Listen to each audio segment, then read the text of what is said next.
Hello बच्चों, चलिए प्रश्न को पढ़ते हैं और समझते हैं। यूक्लिड समतल में कौन सा तुल्यता संबंध नहीं है?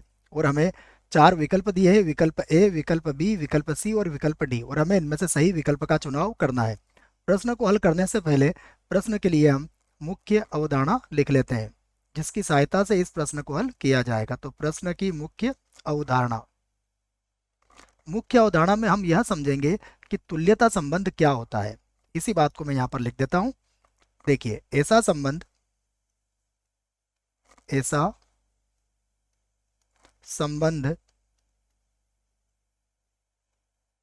जो स्वतुल्य जो स्वतुल्य कॉमा सममित तथा संक्रामक हो, संक्रामक हो, तुल्यता संबंध कहलाता है। तो यह मैंने इसकी परिभाषा लिख दी है। तुल्यता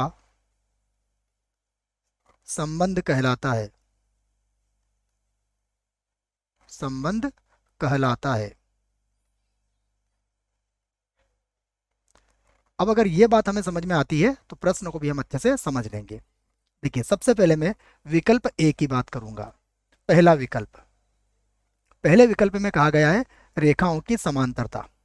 तो मैं रेखाओं, समांतर रेखाओं के समुच्चय को मान लेता हूं। देखो, सभी बातें मैं यूक्लिड समतल में करूंगा, इसलिए हम इसे बार बार नहीं लिखेंगे। तो माना, इस बात को मैं लिख देता हूं, माना समांतर रेखाओं का समुच्चय, समांतर रेखाओं का समुच्चय। देखिए, समांतर रेखाओं के समुच्चय को मैं ए से व्यक्त कर देता हूं। ठीक है, तो समांतर रेखाओं का समुच्चय मैंने ए ले लिया। अब देखिएगा, आप सबसे पहले हम बात करेंगे कि देखिए, यदि कोई रेखा L1 है और वह किसका अवयव है? वह रेखा जो है समुच्चय ए का अवयव है। के लिए, के लिए देखिए, L1 समांतर होगी L1 के, बिल्कुल होगी, क्योंकि जो रेखा होगी वह खुद के संपाती होती है, अर्थात समांतर होगी। तो L1 समांतर L1 होगी। इसका अर्थ क्या हुआ? इसका अर्थ यह हुआ कि संबंध क्या है? स्वतुल्य है। हम यहां पर कहेंगे स्वतुल्य है। तो हमने इस बात को बता दिया है कि यह स्वतुल्य है।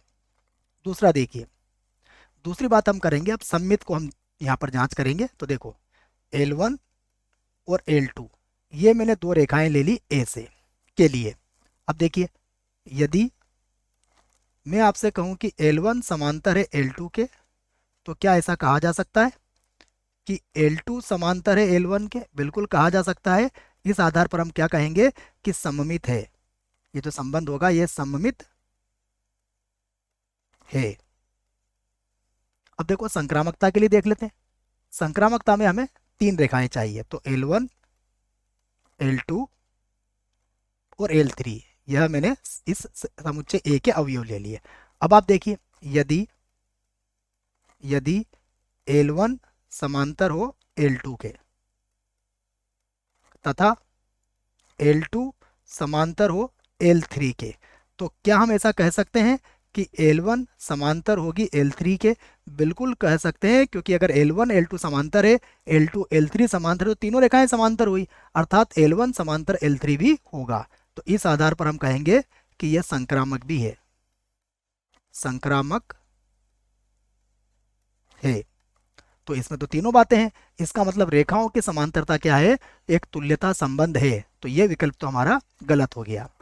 अब हम त्रिभुजों की सर्वांग समता को की जांच यहां पर करते हैं। तो मैं अब बी विकल्प की बात करता हूं और लिख लेता हूं मैं, माना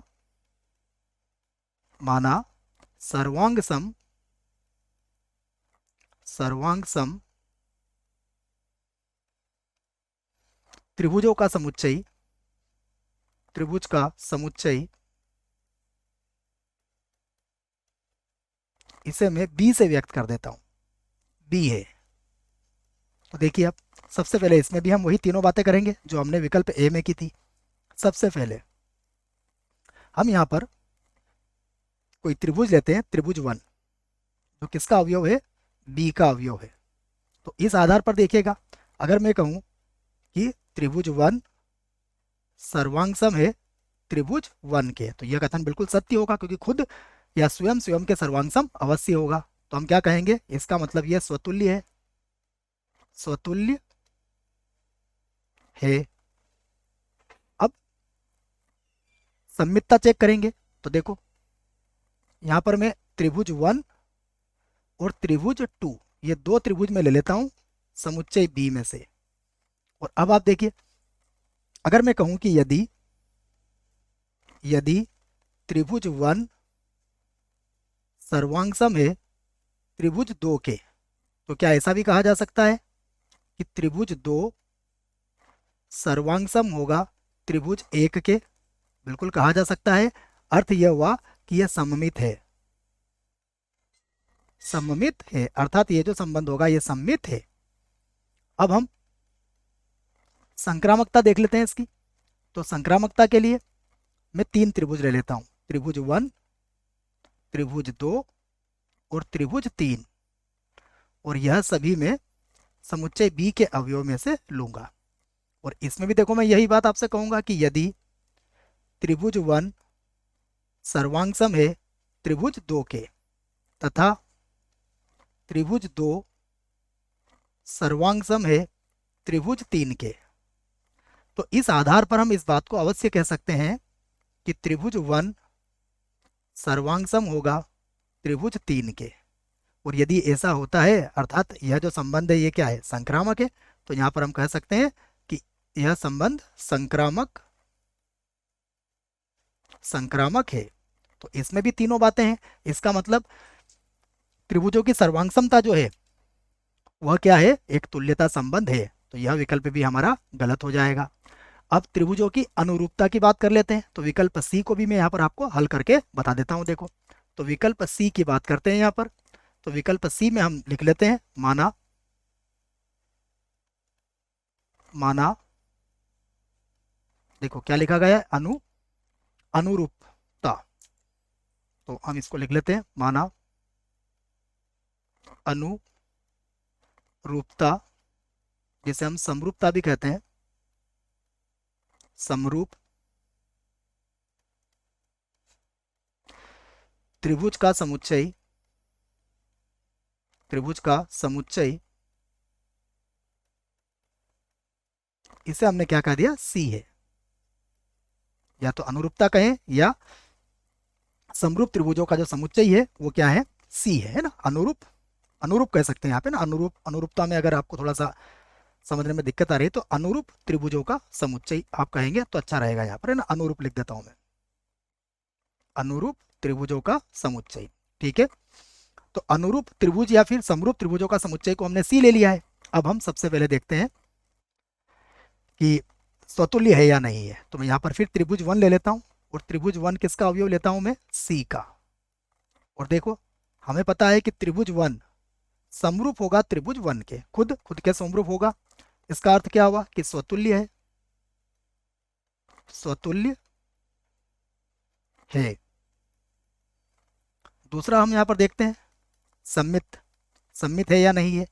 तो मैं यहाँ पर 2 त्रिभुज लेता हूँ, त्रिभुज 1 और त्रिभुज 2, और यह भी किसके अवयव है, सी के। और इसमें देखिए, यदि